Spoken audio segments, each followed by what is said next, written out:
Oxinjon Madaliyevning sirli o'limi haqida nimalarni bilasiz? Uning narkotikdan o'lgani yoki unga suiqasd bo'lgani haqidagi gap-so'zlar qanchalik haqiqat? Azizlar, bugun barchasini oshkor qilamiz. Videoni oxirigacha tomosha qiling. O'zbekistonda xizmat ko'rsatgan artist Oxinjon Madaliyev haqida Daryo muxbiri Feruz Muhammad xotira ko'rsatuv tayyorlagan.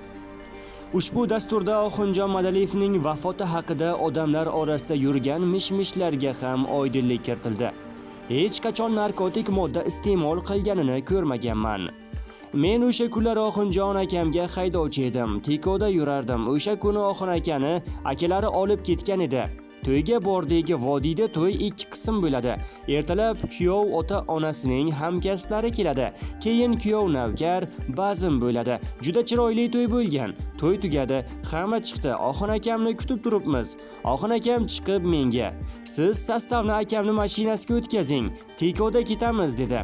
Yo'lga chiqdik. Oxin akam to'ydan charchab chiqqanlar. Doim to'ydan chiqqanlarida uzoq yo'lda uxlab ketardilar. Uyqulari tez kelardi. Ertalabdan kechgacha xizmat, shuning uchun yo'lda uxlardilar. Farg'onaning Girgili degan joyda doirachimiz Anvar aka turardilar. O'shaning hovlisiga bordik. Yetib borgandan keyin uyg'otdim. Oxin aka, keldik, turing desam, indamayaptilar. Shunda qattiq uxlab qoldilarmi deb yana Oxin aka deb tursam ham uyg'onmayaptilar. Keyin ichkariga kirib akalari Azim akamni aytib chiqdim. Uyg'otib ko'rdik, turmayaptilar. Qo'rqib ketdik. Shifoxonaga qarab haydadik. Tez yordam ko'rsatishdi. Doktor chiqib, yarim soat 40 minut bo'libdi. Oxin akani berib qo'ydik deb chiqdi. Biz shok holatidamiz. Soppa-sog' odam, kasal emasdi. Ko'pchilik narkotik modda qabul qilgan degan.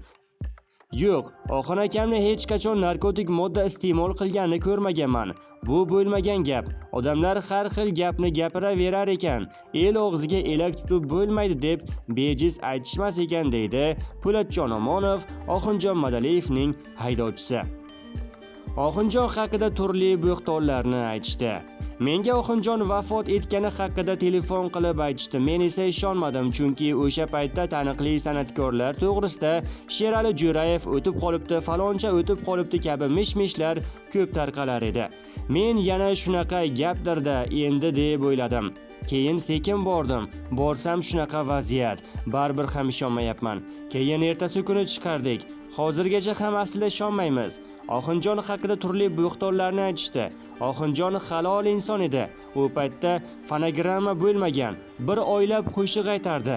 Rahmatli shunday qattiq charchaganidan mashinada uxlab qolardi. Oxinjonni tomog'i og'rib qolib, isitmasi chiqib qolgandi. Shu yuragiga ortiqcha bosim bergan ekanmi, shundan o'tib ketdimi bilmadim, deydi Qilichbek Tojiyev, O'zbekistonda xizmat ko'rsatgan artist Oxinjon Madaliyevning ustozi. Morgda ko'rib tamom bo'lganman. Bir kun avval Oxin akam bilan birga bo'lganmiz. Meni Yozvonda to'yim bo'lgan. Oxin akamni to'ylari Farg'ona shahrida bo'lgan. U paytda Motorola degan telefon bo'lardi. Ustoz shogirdlar olganmiz. Men to'yni tugatib sizga qo'ng'iroq qilaman. Farg'onada ko'rishamiz. Yaqinda Namanganga borganimda yo'ldan baliq berib yuborishdi. Shuni pishirib yeymiz dedi rahmatli. Bozorlarga tushdik, ancha birga yurdik. Polsha bozor degan bozor bor edi. O'sha yerga tushib kiyim-kechaklar oldik. Ertasi kuni men to'yni tugatdim. Oxin akam rosa menga telefon qilgan ekanlar. U paytda telefon hamma joyda ham ishlamas edi. Yozvonda men borgan joyda antenna bo'lmagan. Menga tusholmaganlar. Keyin men antennali joyga chiqqanimda menga telefon qildi degan bildirishnoma kelgan. Oxinjon akamga qaytib telefon qilsam, telefonlari o'chiq. Uyga bordim, telefon keldi, ko'tarsam, Oxin akam shunaqa bo'lib qoldi deyildi.